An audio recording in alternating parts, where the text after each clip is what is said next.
السلام علیکم ورحمۃ اللہ وبرکاتہ۔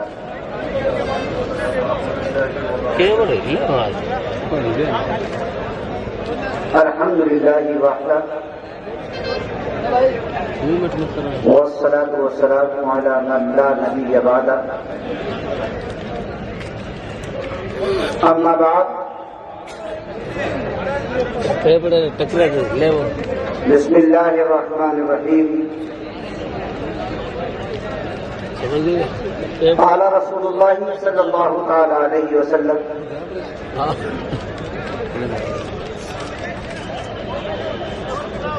من لم يوقر كبيرنا ومن لم يرحم على صغيرنا فليس منا۔ وقال عليه الصلاة والسلام: سيكون في آخر الزمان دجالون كذابون يأتونكم من الأحاديث بما لم تسمعوا آباؤكم بما لم تسمعوا أنتم ولا آباؤكم فإياكم وإياهم لا يضلونكم ولا يفتنونكم۔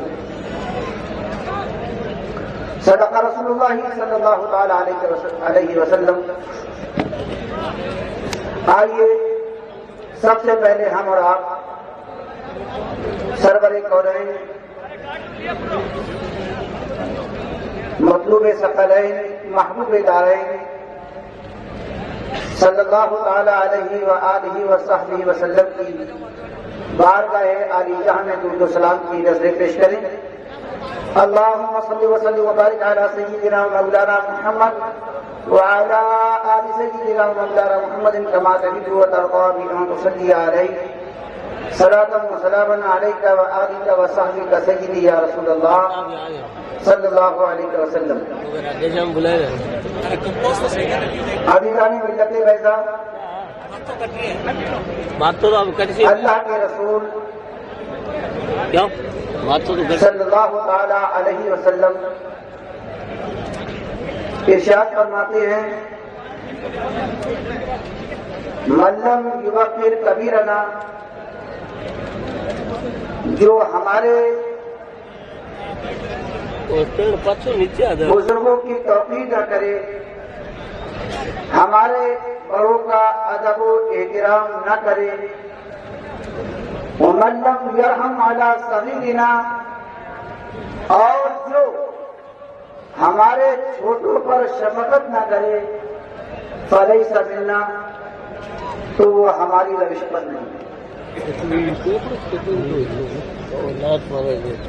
ملت کے نوجوانوں، دوستوں، بزرگوں اور بچوں، یہ نبی کونین صلی اللہ تعالی علیہ وسلم کا ارشاد گرامی ہے کہ بڑوں کا احترام کیا جائے، بزرگوں کے آداب بجا لائے جائے۔ یہ ہمارے نبی کا فرمان ہے، اور ہمارے نبی صلی اللہ تعالی علیہ وسلم کی شخصیت وہ شخصیت ہے جس کے بارے میں کسی نے کہا ہے کہ بعد از خدا بزرگ کوئی قصہ مختصر، اگر دنیا میں کوئی بلند ہے، اگر عالم میں بعد خدا کوئی بلند ہے، تو وہ صرف اور صرف نبی کونین صلی اللہ تعالی علیہ وسلم کی شخصیت ہے۔ باقی تمام بزرگوں کے مراتب، تمام انبیاء کے مراتب، تمام اولیاء کے مراتب ہمارے نبی صلی اللہ تعالی علیہ وسلم کے بعد ہیں۔ دوسری حدیث شریف میں آقا کونین صلی اللہ تعالی علیہ وسلم ارشاد فرماتے ہیں: سیکون فی آخر الزمان دجالون کذابون یأتونکم من الاحادیث بما لم تسمعوا انتم ولا آباؤکم۔ اللہ نے ملت اسلامیہ، آج ہم جب مسلم مہا پنچایت کا انعقاد کرتے ہیں یا آل انڈیا سنی کانفرنس کا اعلان کرتے ہیں یا اہل سنت و جماعت کو یونائٹ ہونے کی دعوت دیتے ہیں، جب ہم سنی بھائیوں کو مضبوطی کے ساتھ باندھنے کے لیے کوشش کرتے ہیں تو آج آوازیں اٹھتی ہیں. جب نبی کے دشمنوں کو نبی کے وفاداروں سے ہم جدا کرنے کی کوشش کرتے ہیں تو آواز یہ اٹھتی ہے کہ آل انڈیا علماء و مشائخ بورڈ مسلمانوں میں اختلاف و انتشار کی خلیج پیدا کر رہا ہے، اسلام کے اتحاد کو توڑ رہا ہے. عزیزان ملت اسلامیہ، مسلمان وہ ہے جو خدائے وحدہ لا شریک پر ایمان رکھتا ہو، مسلمان وہ ہے جو نبی کریم صلی اللہ علیہ وسلم پر ایمان رکھتا ہو اور آپ کا ادب و احترام کرتا ہو. اگر کوئی نبی کریم صلی اللہ تعالیٰ علیہ وسلم کا گستاخ ہے، آپ کے ادب و احترام کا قائل نہیں، تو ہماری نظر میں وہ مسلمان ہی نہیں اور اس سے اتحاد کی کوئی صورت نہیں. اس سے اتحاد کی کوئی صورت نہیں. آقا صلی اللہ تعالیٰ علیہ وسلم نے ارشاد فرمایا سیکون فی آخر زمانے کا کذابون یأتونکم من الاحادیث بما لم تسمعوا انتم ولا آباؤکم. فرمایا آخری زمانے میں میرے آقا صلی اللہ علیہ وسلم کا آقا یہ رہتے رہی ہے. فرمایا آخری زمانے میں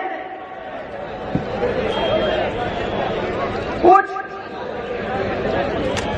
بہت مکار، بہت بڑے جھوٹے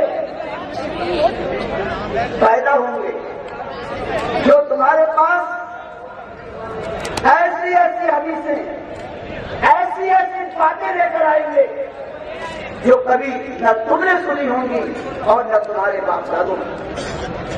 عزیزان ملت اسلامیہ، ہم دور فاروقی پر نظر کرتے ہیں، دور صدیقی پر نظر کرتے ہیں، دور عثمانی کی تاریخ اٹھا کر دیکھتے ہیں، علی مرتضیٰ کی خلافت کی تاریخ اٹھا کر دیکھتے ہیں، خلافت عثمانیہ، خلافت بنی امیہ، خلافت عباسیہ، سلطنت ترکیہ کے ہم دیکھتے ہیں کہ کوئی مسلمان ایسا نہیں تھا جس کا یہ عقیدہ ہو کہ نبی صلی اللہ علیہ وسلم معاذ اللہ مکہ میں گئے. کوئی مسلمان ایسا نہیں تھا. عزیزان ملت اسلامیہ، 1400 سال ہو گئے، احادیث کی کتابیں مدارس میں بھی ہیں، لائبریریوں کی زینت بھی بنی ہوئی ہیں. مفتیان کرام، علماء اسلام اسٹیج پر جلوہ بار ہیں اور آپ حضرات بھی سن رہے ہیں، وفاداران مصطفیٰ بھی سن رہے ہیں.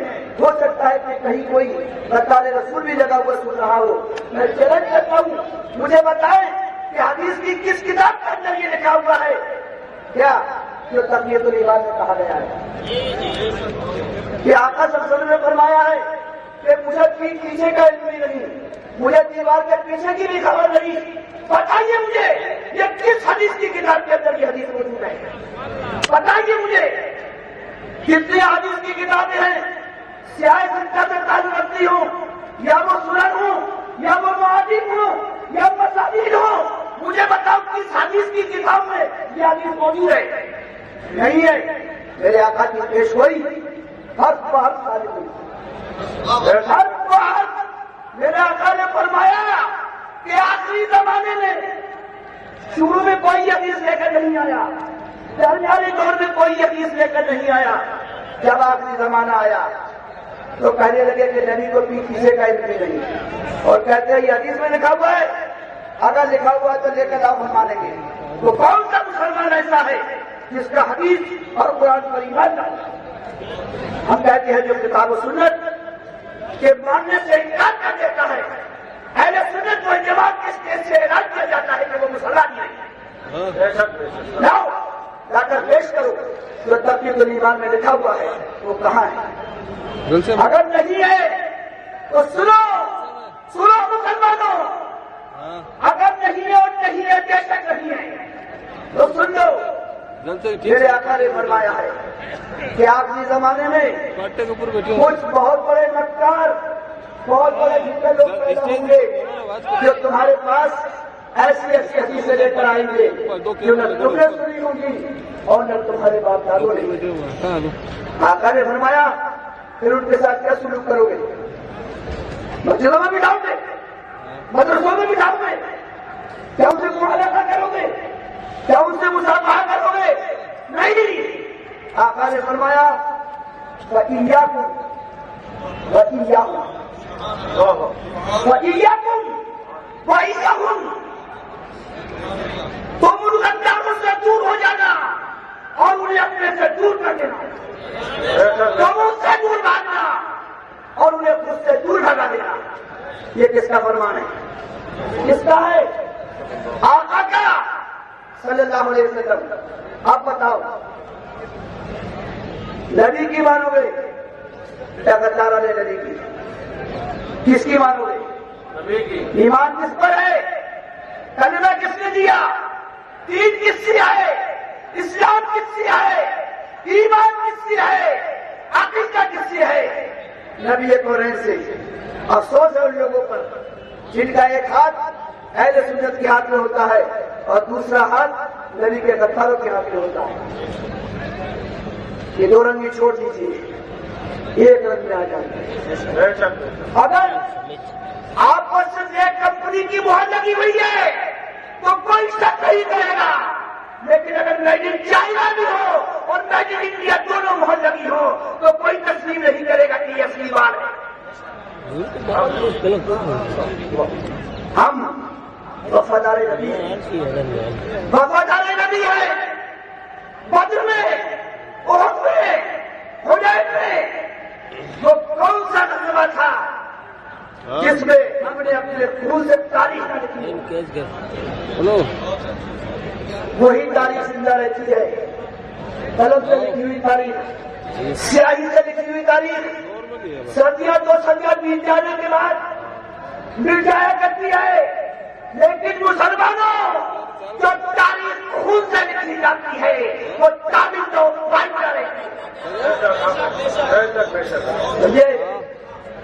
تو ضرورت اس بات کی ہے، آقا نے فرما دیا وہ غدار تمہارے پاس آئے تو ہاتھ مت ملانا، سلام مت کرنا، ادب احترام کے ساتھ بٹھانا نہیں۔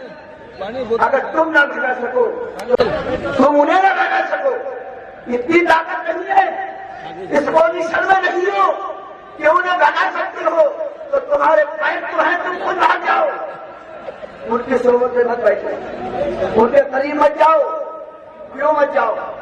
ارے ہمارا بھائی ہے، ایک ہی ماں کے پیٹ سے ہم دونوں نے جنم لیا ہے، ایک ہی ماں کا دودھ پیا ہے، ایک ہی باپ سے ہمارا نسب وابستہ ہے، یہ پڑوسی بھی ہے، یا سلطا دور کیوں بھاگے؟ کہا کیوں دور بھاگو گے؟ وجہ یہ ہے لا یضلونکم ولا یفتنونکم، کہا جب تم کے قریب ہوگے تو یہ تمہیں گمراہ کر دیں گے، جب تم ان کے قریب جاؤ گے تو یہ تمہیں کفری فطرے میں مبتلا کر دیں گے۔ یہ آقا کا فرمان ہے۔ کہا صحبت سے بچنے کے لیے یہ کہا جا رہا ہے کہ یہ بد ہے اور ان کی صحبت تمہیں بد بنا دے گی، یہ بدکار ہے، ان کی صحبت تمہیں بدکار بنا دے گی۔ اگر تمہیں بیٹھنا ہی ہے، اگر تمہیں صحبت اختیار کرنا ہی ہے تو سچوں کے ساتھ رہو، نبیوں کے ساتھ رہو، رسولوں کے ساتھ رہو، ولیوں کے ساتھ رہو، اصحاب نبی کے ساتھ رہو، اہل بیت اطہار کے ساتھ رہو، رضوان اللہ تعالی علیہم اجمعین۔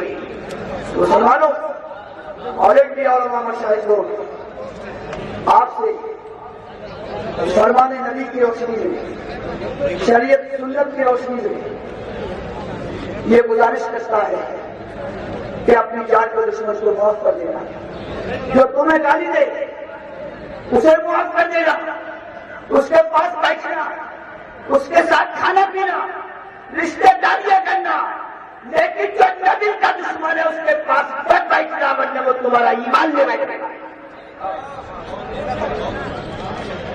تمہارے ایمان پر حملہ آور ہو جائے تو ملت کے نوجوانوں اور انڈیا علماء مشاہد بورڈ جو پیغام دے رہا ہے وہ اس کی اپنی فکر نہیں ہے، یہ اپنی فکر نہیں ہے بلکہ قرآن کی۔ قرآن بھی کہتا ہے وَاحْجُرْهُمْ حَجْرًا جَمِيلًا، یہ قرآن ہی نے کہا ہے، کسی اور نے نہیں فرمایا ہے، یہ رب کا فرمان ہے کہ انہیں چھوڑ دو، ان سے دوریاں کیا کر دو، یہ رب تعالیٰ کا فرمان ہے اور ہم قرآن اور حدیث پر ایمان، ہمارا ایمان ہے اپنے نبی پر۔ جب نبی یہ کہہ رہے ہیں کہ اس کے پاس مت بیٹھو تو نہیں بیٹھنا، نبی یہ کہہ رہے ہیں کہ اس سے رشتہ داری مت کرو تو نہیں کرنا۔ دوستو، آل انڈیا علماء مشائخ کو صرف یہی بڑی اختلاف دے رہا ہے کہ آج یہ پہچان نہیں ہے کون اپنا ہے کون غیر ہے۔ آل انڈیا علماء مشائخ کو وفاداران نبی اور غداران نبی کے درمیان حد فاصل کھینچنا چاہتا ہے کہ وفاداران نبی ایک طرف ہو جائے، غداران نبی دوسری طرف۔ خدا نے آخرت میں دو ٹھکانے بنائے ہیں، کتنے بنائے ہیں؟ تو کون کون سے ٹھکانے ہیں؟ ایک جنت اور ایک جہنم، اور دونوں کے درمیان ایک حد فاصل ہے جس کو آراف کہتے ہیں۔ اگر سبھی کو ایک پلیٹ فارم پر رہنے کا حکم ہوتا تو خدا صرف ایک ٹھکانہ بناتا، یا جنت ہوتی یا جہنم، لیکن دو ٹھکانے بنا کر وفادار شریف نے یہ بتا دیا کہ ایک میں نبی کے وفادار رہیں گے اور ایک میں نبی کے غدار۔ دو ٹھکانے کون سے پلیٹ فارم پر چاہتے ہیں یہ آپ کی مرضی ہے، لیکن ہم خیر خواہی کے طور پر ازراہ ہمدردی اور اپنی تبلیغ کا فریضہ انجام دیتے ہوئے آپ سے یہی کہیں گے کہ نبی کے وفادار رہیے اور ان کا نفرت کرتے رہیے۔ وآخر دعوانا الحمدللہ رب العالمین، استغفر اللہ الذی لا الہ الا هو الحی القیوم واتوب الیہ۔ السلام علیکم ورحمۃ اللہ وبرکاتہ۔